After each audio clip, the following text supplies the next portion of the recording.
Bonjour, bonjour, bonjour à vous, bonjour à tous ceux-là qui passent sur cette chaîne pour la première fois. Voilà, j'espère que vous allez bien. Pour ma part, je vais bien, je rends grâce à Dieu. Merci à tous ceux qui sont abonnés, qui me laissent des commentaires, qui partagent les vidéos. Voilà, et merci. Ma prière est que le Seigneur puisse vous accorder tout ce dont vous avez besoin, que le Seigneur vous donne la santé, surtout la santé, et qu'il garde tous les membres de votre famille. Voilà, merci encore, merci d'exister, merci d'être là. Aujourd'hui, nous allons continuer la série de prières sur la demande et l'accomplissement. Et pour continuer aujourd'hui, je voudrais qu'on parle du découragement. Qu'on parle du découragement. Vous savez, certaines personnes, après avoir demandé quelque chose à Dieu, peuvent se décourager. Non, il ne faut jamais se décourager avant d'avoir vu son accomplissement. Alors, pour commencer, donc, on va lire un petit passage et je vais aller dans la Bible. 1 Thessaloniciens 5, 17. Je lis, priez sans cesse. Prier sans cesse. Ce passage nous demande de prier continuellement, de prier sans nous arrêter. Alors, prier sans cesse ne veut pas dire commencer à prier le matin jusqu'au soir. Non, non, non, c'est pas ça. D'ailleurs, Jésus nous a appris à prier en disant qu'il ne faut pas répéter les mêmes paroles et les vaines paroles. Donc, prier sans cesse, c'est quoi? C'est prier jusqu'à obtenir l'accomplissement de ce dont on a besoin, de ce qu'on est en train de demander. Prier jusqu'à ce que le résultat arrive. Il ne faut pas commencer à prier et se décourager, abandonner. C'est ce que veut dire ce passage. Il faut prier jusqu'à arriver à son objectif, arriver à son accomplissement, arriver à ce qu'on avait espéré, arriver à la réponse à sa prière. C'est comme ça qu'il faut faire. Ne pas abandonner, non, non, non, ne pas abandonner sans avoir atteint ses objectifs. Lorsqu'on demande quelque chose à Dieu, Dieu ne répond pas immédiatement après la première demande. Non, non, non. Il faut prendre du temps. Il faut prendre du temps et Dieu prend son temps. Vous savez, Dieu est souverain. L'Éternel est souverain. Il fait ce qu'il veut, comme il veut et quand il veut. Il est souverain. Il nous laisse parfois faire pour voir comment nous allons agir avant de répondre. Et donc, par rapport à ce que je viens de dire, il nous laisse parfois faire pour voir notre réaction avant de venir répondre. Nous allons aller lire l'histoire de Isaac. Non, on ne va pas lire. Je vous invite à lire l'histoire d'Isaac dans le livre de Genèse, chapitre 26. C'est long. Si on va lire, on ne va pas finir. En fait, ce sont des petites vidéos, donc on ne va pas finir, mais je vous exhorte à aller lire le livre de la Genèse, au chapitre 26. Et vous allez comprendre l'histoire d'Isaac. Je vais rapidement résumer l'histoire. C'est que Isaac avait hérité de son père Abraham l'héritage. Il était devenu riche parce que Dieu l'avait béni aussi lui-même pour ses efforts.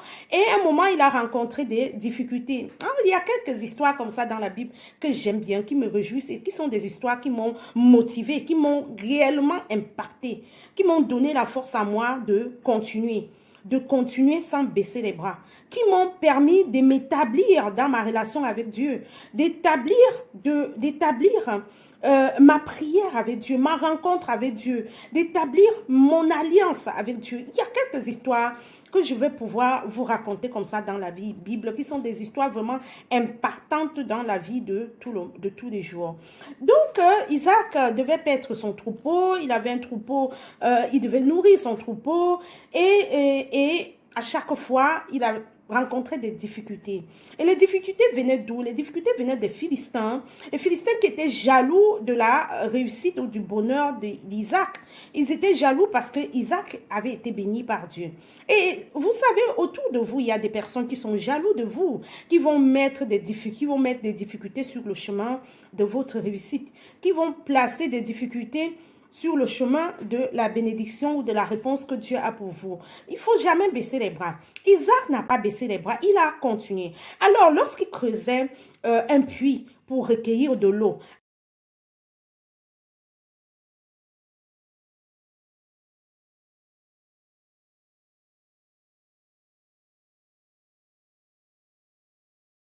afin de pouvoir nourrir son bétail, le puits était rempli par les Philistins. Les Philistins venaient remplir le puits pour lui mettre des bâtons dans les roues et disaient que c'était leur terre. Isaac ne se mettait pas là à discuter avec les Philistins. Non, il recherchait, il réfléchissait pour trouver d'autres stratégies.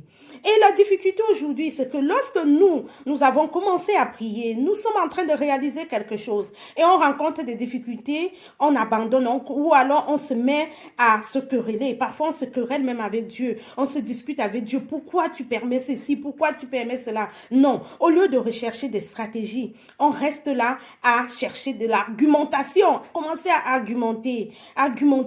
Il y a eu ceci parce que ceci, parce que cela. Ceci s'est passé parce que ceci ou cela. On cherche des raisons pour argumenter ce qui est arrivé au lieu d'aller rechercher des solutions ailleurs. Parfois, la solution est ailleurs. Parfois, la solution est de te déplacer, est de quitter là où tu te trouves. La solution est parfois d'aller rechercher d'autres possibilités ailleurs.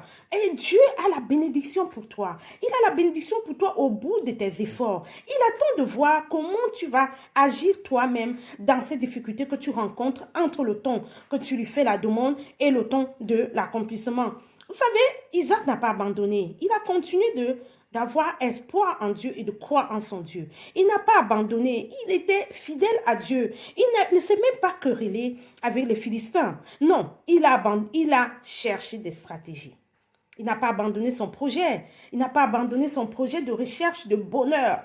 Il a cherché des stratégies. Il est parti d'une ville à l'autre, d'une commune à l'autre, d'un quartier à l'autre. Et chaque fois, lorsqu'il arrivait à un endroit, il creusait un puits. Les Philistins revenaient à nouveau. C'est mon ordinateur, voilà, qui fait un petit bruit. Les Philistins revenaient à nouveau combler le puits, disant que c'était leur terre. Isaac dit, ok, il n'y a pas de problème. Il prenait le temps de réfléchir. Et il trouvait encore une stratégie. Il dit à ses serviteurs, allons à un autre endroit. Et c'est comme ça qu'ils sont partis d'un endroit à l'autre, trouver à la recherche de solutions. Nous passons le temps à nous mettre en difficulté. Lorsque nous rencontrons on nous met des bâtons dans les roues, nous rencontrons une barrière quelque part. Au lieu d'aller chercher des difficultés, non, on reste là à se quereller.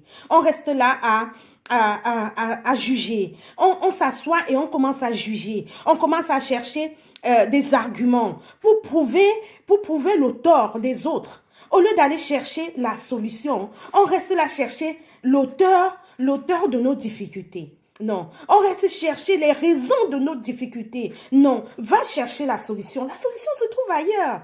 La solution se trouve ailleurs. Tous les puits, la plupart, les premiers puits qu'Isaac avait creusés avec ses servants, ses serviteurs, avaient été bouchés. Mais il n'a pas arrêté. Tous ces puits-là avaient été remblés par les Philistins. Isaac n'a pas arrêté. Il a continué de chercher des stratégies. Il a pris le temps de réfléchir. Il est parti d'une ville à l'autre. Et en fin de compte, il est allé dans une ville où il a creusé le puits et il n'y a plus eu de désordre. Il n'y a plus eu d'opposants. Et à ce moment, lorsqu'il n'y a plus eu d'opposants, c'est à ce moment que Dieu est apparu, que Dieu s'est révélé à Isaac. Dieu attend que tu arrives à un certain niveau dans ta demande, dans ta persévérance, dans tes difficultés, pour qu'il apparaisse à toi. Il va apparaître et il va te donner la réponse. Dès que Dieu apparaît, c'est la fin des difficultés. Dès que Dieu apparaît, c'est la fin. C'est la fin et c'est la bénédiction.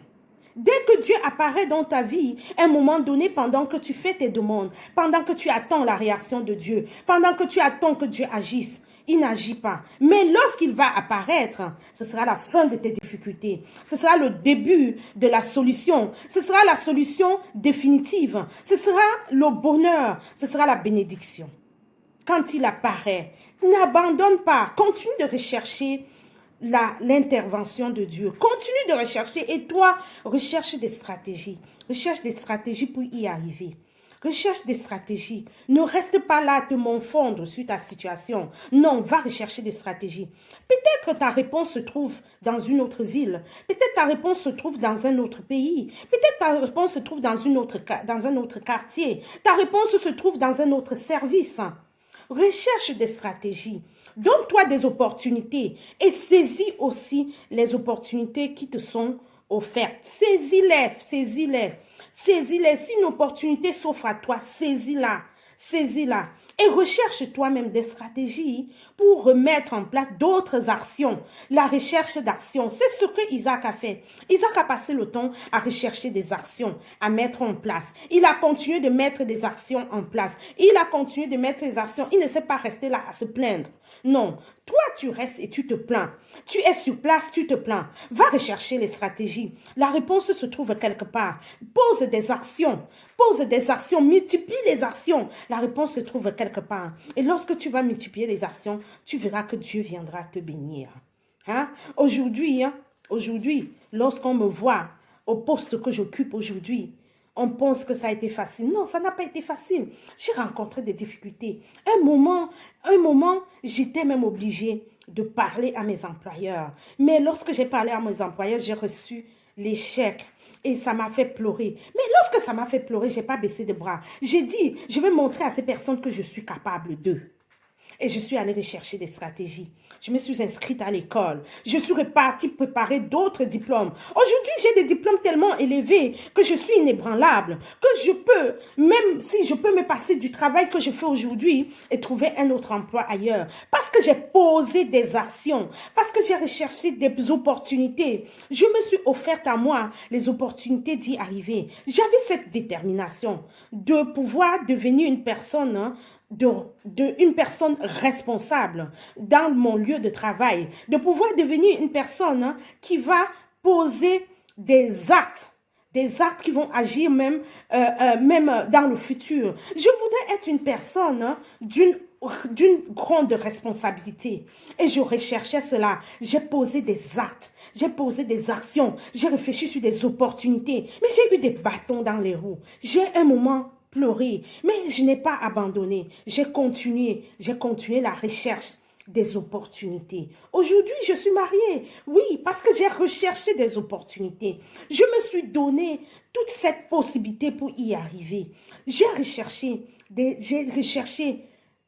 stratégies. J'ai mis des actions en place. Tu as besoin de rechercher des stratégies. Au lieu de rester à trouver des arguments pour justifier ton échec, au lieu de rester à retrouver des arguments pour justifier ton manque d'accomplissement, tu as besoin de rechercher des stratégies pour y arriver. Poser des actions.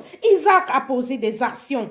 Il a posé des actions. Il a recherché des stratégies. Et pour rechercher des stratégies, tu as besoin de tourner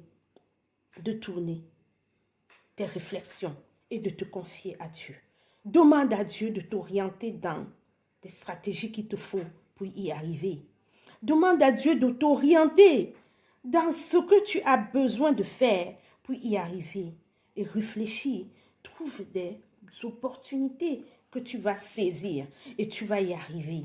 J'avais toujours voulu, je n'ai jamais abandonné, j'ai toujours voulu me marier. D'ailleurs que je me suis mariée très tôt, j'avais 18 ans. Et la nature a voulu que je ne sois plus avec mon époux quelque temps après. Mais je n'ai pas abandonné cette recherche. J'ai toujours recherché à être mariée. J'ai dit à Dieu, je ne vais pas terminer ma vie célibataire. Non, non, non. Mais pendant que je recherchais, j'ai eu des difficultés. Je suis passée par des difficultés. J'ai eu des bâtons dans les roues. Mais comme j'étais déterminée à y arriver, je suis arrivée. Aujourd'hui, je suis mariée. J'étais déterminée à devenir responsable, à avoir un poste de responsabilité, à avoir un grand poste, un poste où je pouvais aussi prendre des directives, un poste où je pouvais parler et que les gens m'écoutent, un poste où je pouvais rassembler des gens pour diriger. Et je suis arrivée. Pourquoi? Parce que j'ai placé des actions, j'ai recherché des opportunités et j'ai mis des actions en place. J'ai mis des actions en place. Toi, recherche des opportunités, tu les as.